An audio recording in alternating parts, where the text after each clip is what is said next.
Perhaps the most anticipated rematch in the history of the UFC finally upon us. Joe Cervenka is always joined by Tyler Mason. And Tyler, it's been almost 2 years since Silva Sonnen won. We saw a chink in Silva's armor for the first time ever when Chael Sonnen bruised and battered the champ for the better part of 5 rounds. But as Silva always seems to do, he found a way to win, highlight reel fashion, a great triangle choke. Now, Silva is coming in fired up. He's heard Sonnen for 2 years talk trash. We've never heard him talk trash like this. He's threatening Sonnen's career and life. Can he deliver? That's a good question. I mean, the first thing we have to do is look at that first fight. I mean, the first fight, like you said, Sonnen dominated Silva like we've never seen before. But the one thing that we did know is Silva does have a glaring hole in his game. He may be the best fighter in the world, but his wrestling isn't the greatest. And we've seen it in the Dan Henderson fight. We saw it in the Travis Lutter fight. We saw it in the Chael Sonnen fight. When wrestlers close the distance on Silva, they can really batter and really, take some rounds away from him. He's been able to make up for it in the past, but he's been getting older. I mean, here's a guy who's 38 years old, and, your reaction time is not going to be as good as it was. It's good to see him fired up. And you really have to think who's in whose mind. I mean, Sonnen's trashed, Silva through the press for years now, and it's only now that Silva has come out and started, trash talking back. Sonnen's got to consider that Silva's dangerous at any point. I mean, he beat him up for 4 rounds, or 4, almost 5. He almost had the finish in that first fight. But Silva still finished him. So no matter how well he's doing in this fight, in the back of his mind, he knows that Silva's dangerous at any point. I'm going to have to go with Silva. I just think that, I think that Sonnen, when you have a fired up Silva, he fights a lot better. And I think Sonnen he's going to be too tentative, too much in this fight because he's going to think at any point Silva can pull off a finish. All right, so that said, you think Silva again successfully defends his belt. The question is on everyone's mind, who can stop Anderson Silva? Well, I'm for one of the mind that I'd like to see Silva fight guys he's weak against or who have skills that he's weak against, wrestlers. That being said, no wrestlers have really earned the title shot. The one guy out there I think deserves it is Alan Belcher. I mean, here's a guy who's come back from injury. He's fought, some of the better fighters at 185, and his win over Usman Harris really kind of, I think, cemented himself as one of the top guys in this division. So I think, despite him being a striker primarily, he's the guy I think should get in there and fight for the title. And he's a guy that was on his way before injury. All right, we go from sequel to trilogy as Forrest Griffin and Tito Ortiz hook it up for a third go-around following 2 razor-thin affairs. The first, a split decision going to Ortiz at UFC 59. The second, a split decision again, this time Griffin on top at 106. This comes the third installment, the People's Champ farewell match. But will Forrest spoil the party for Tito Ortiz going to the Hall of Fame? I think that Forrest can spoil the party. I mean, in both their fights, they were very, very close. Ironically, each guy got the decision in the fights where most people thought the other guy won. So despite that, they're both split at 1 apiece. I always think when one guy has 1 foot outside of the cage, it's never a good thing when he's stepping in there. So Tito Ortiz has already said this is a retirement fight. His motivation might be, to put on a very good performance, but is it to win? I mean, obviously you always want to win, but Forrest Griffin has a career ahead of him still. Sure. So, I mean, to him, a win means a lot more. So, Tito's gotten older. He's slowed down. Forrest, even though Tito's usually a bigger fighter at light heavyweight, Forrest is a huge light heavyweight.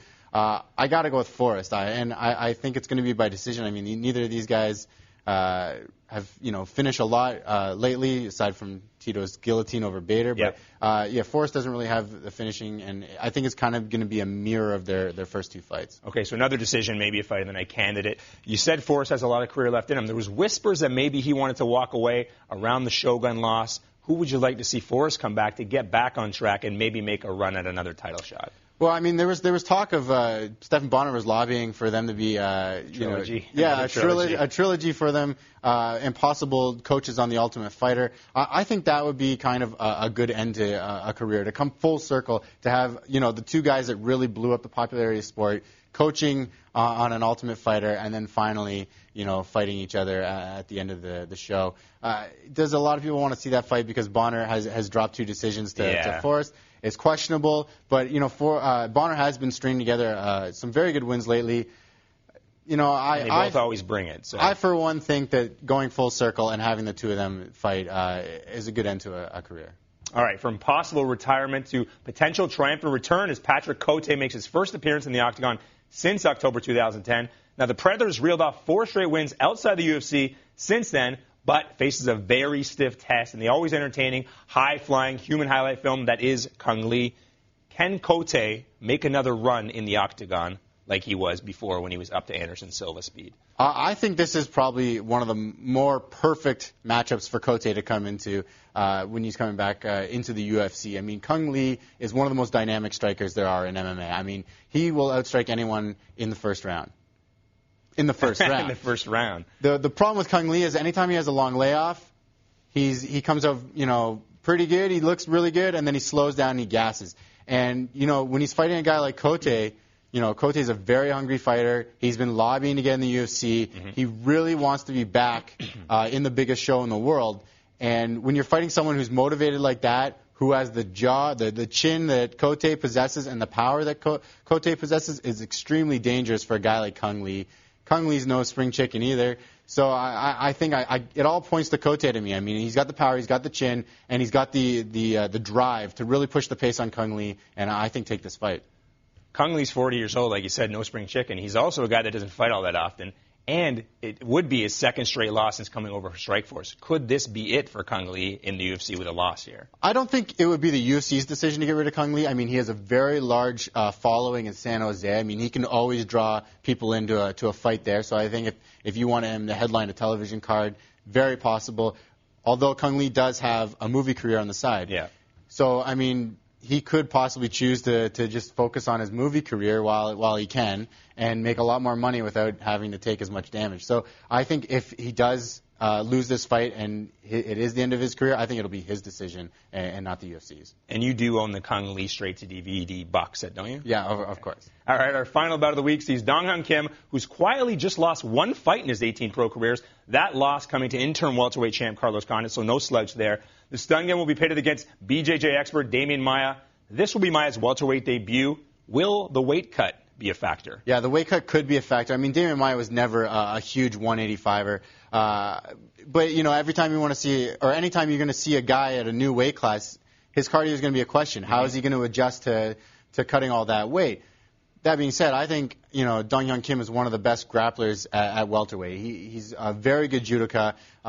Pretty much all of his positioning is textbook perfect. I mean, this guy is a guy you can learn from just watching. But Damian Maia is a whole other animal when it comes to grappling. Here's a guy who's competed the very best in submission grappling and mixed martial arts. But Damian Maia, I mean, I don't know if anyone can hang with him technically wise. So I think, Dong Hyun Kim, his strength plays right into one of the best in the world. So I think you got to go with Damian Maia in this fight. Okay, now we know Maia was a top contender in middleweight. Now dropping down to the welterweight picture, where would this put him with a win over Dong Hyun Kim, who, like we said, only one loss and to the current interim welterweight champion? Yeah, I think it definitely puts Damian Maia as a contender. I mean, it opens people's eyes to him as a threat at welterweight. You're not going to throw him into the title picture right away. I mean, sure. the welterweight title's tied up, probably for the next year. Yeah. There's so many contenders right now. But a win over Dong Hyun Kim, I think Kim was probably one fight away from fighting for the title when he fought Condit. So, I mean, with Damian Maia coming in and getting a win over a top guy at welterweight, definitely going to open people's eyes to him being a contender.